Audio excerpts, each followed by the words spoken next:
Yeah, after 40, suddenly, coffee's not just for waking up. You know what I'm talking about?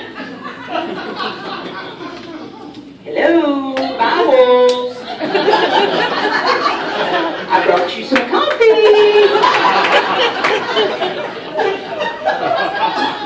The best part of waking up, Folgers in your cup, poopy in your pipe.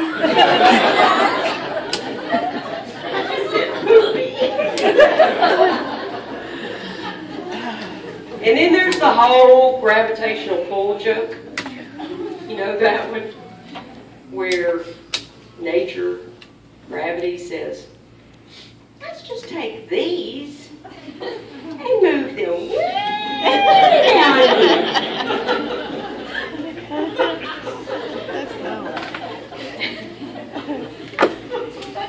Yeah, my bra size went from a 34C to a 34 long.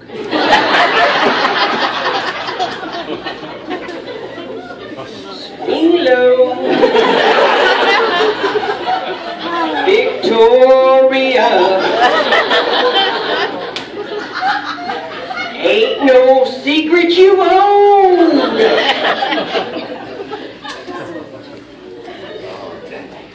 But everything's just decided to spread out. Hang low, fill in, everything except my lips. They decided to go on a diet. So, I'm not looking forward to 50. But I'm not the only one that's had a birthday this month, okay? I know, a lot of birthdays out there. May birthdays, where are you? Raise your hand. Him. Caitlin, Melissa, got a birthday coming up tomorrow. Sam and Gail, birthday yesterday. I sound like Miss Carol from Romper Room. Right? I see Sam and I see Gail and I see Caitlin. Romper Room, these up here, these young ones are like, Romper Room was a program in the 60s and 70s for preschool children to prepare them for kindergarten. And a sweet teacher would come on there, and she'd have a little classroom, and then she had a magic looking glass, and so she could see how everybody was behaving out in TV land. So, yeah, she had the do be, and he would teach you like, do be nice to your friends and polite to the adults. And then there was the don't be. Don't be mean and break a line. I didn't give a shining spark about any of that. All I wanted every day was for her to take her little magic looking glass and at the end of the show look out there and say, she'd call names, she'd say, I see David. Close the door while you're in the bathroom, David.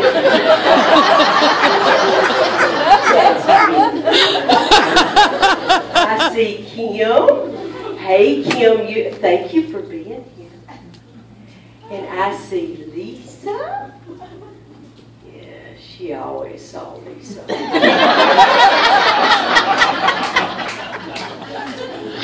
Dangerous.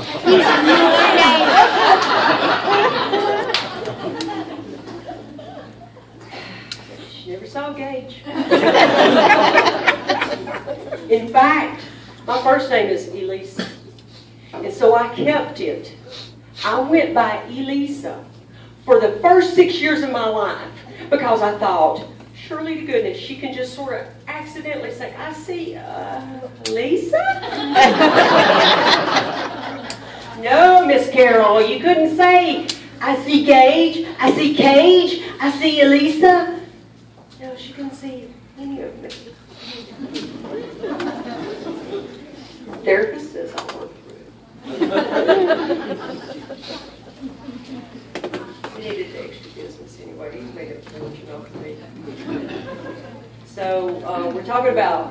kids' programs. Let me ask y'all, younger ones, y'all are going to have a clue again. Who remembers Dick and Jane, Sally, Spot, and Tim, the teddy bear? Y'all remember? Yep. These were little first grade readers and second grade readers for some of us that wasn't good.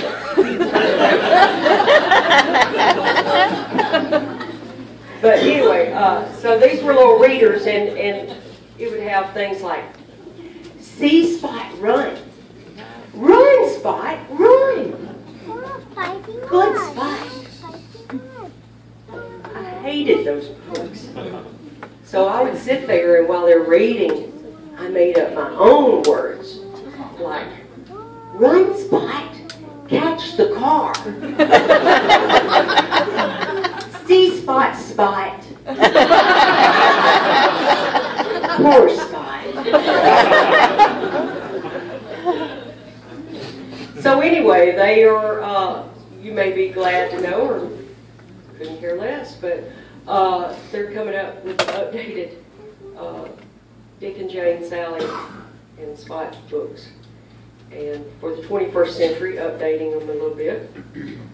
Spot, though, is not in these books because he would actually be 320 years old now, so he didn't pull through. But one of the books is Sally has cats. Lots and lots of cats. Sally's all alone. Poor Sally. I think I just gave away the ending. And then the other book is apparently, I don't know, I haven't quite figured it out. I just caught up on some of this online. But apparently Dick and Jane have had a falling out. I don't know if y'all are aware of that. So the other book is about that, I guess, because the name of it is Jane Hates Dick. Jane is gay. So apparently she's happy that she hates.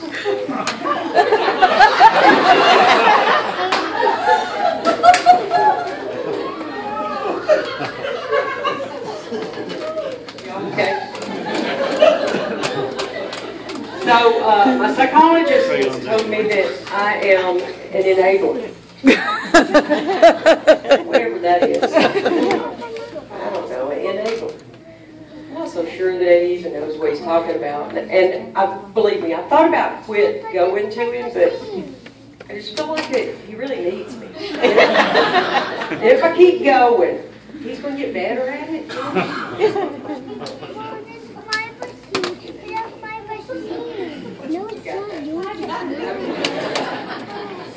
But I don't know I don't know how good of a doctor he is. He's a doctor, but he doesn't write prescriptions. Hello? You know? What kind of doctor does not write prescriptions? That just does not make sense to me.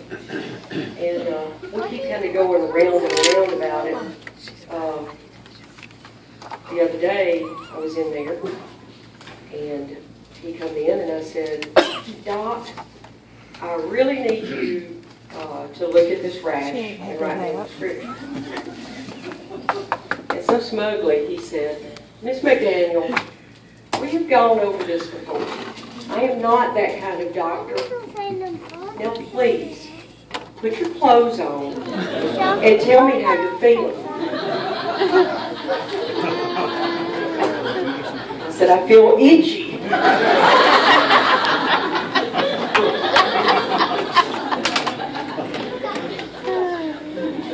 All right, so believe it or not, I'm going to take a break. And I'm going to give Gage a chance to channel back in.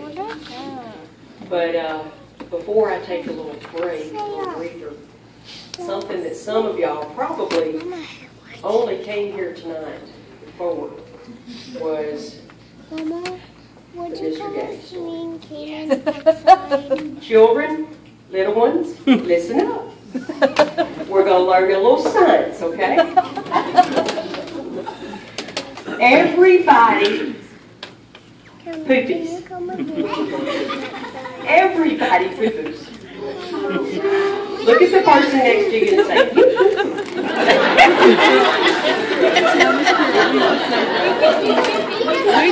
We don't say poop. Even the President of the United States poops. Most of the time it's on the American tax.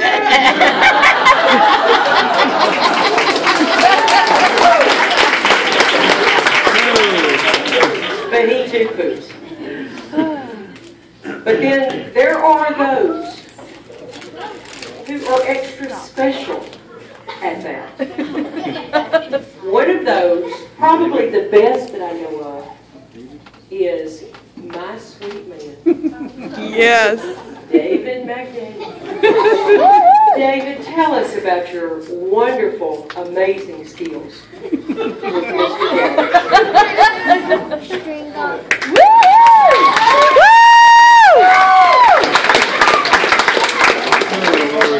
It's my favorite story ever.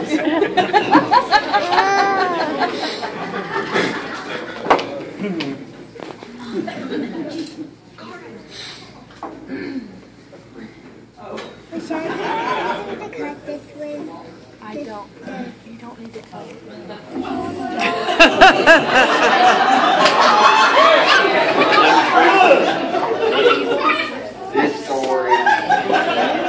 This story died several years ago. I was told to never tell this story again. And I found out 2 nights ago, a few nights ago, that it's been resurrected. And I would only do this on Gage's 50th birthday, all right? So I hope everybody enjoyed your dinner. We'll have some cake here in a little bit, if y'all want to stay with us. And Gage is going to come back and finish up the good part of the night. But how many knows where Mr. Gage used to be over at Eastwood Mall? Everybody knows where Eastwood Mall was. And now it's a new mall. Everybody realizes that. Alright. Is it a mall or mall? Anyway, Gage and I was married young. I was in and out of work. And at this particular time, I had a pretty good job, or I thought I did, and had a deadline on the job. And my deadline was getting closer than the end of the job. So I was going to become losing money and stuff, and so all of a sudden, my stomach became a nervous stomach, all right? And we would go out to eat, and we lived in Pleasant Road at the time, and we'd go out to eat across town. Well, I had to have 2 or 3 places that I had to pull over and stop on the way home. Well, finished up the job. Stomach got a lot better. So me and Gage and Big, everybody knows Big, her mom, we go to El Chico's at Century Plaza. Century Plaza was across the street from Eastwood Mall. We go there. They decide that after we eat, they want to go to service merchandise. So how many knows about service merchandise? How many knows that service merchandise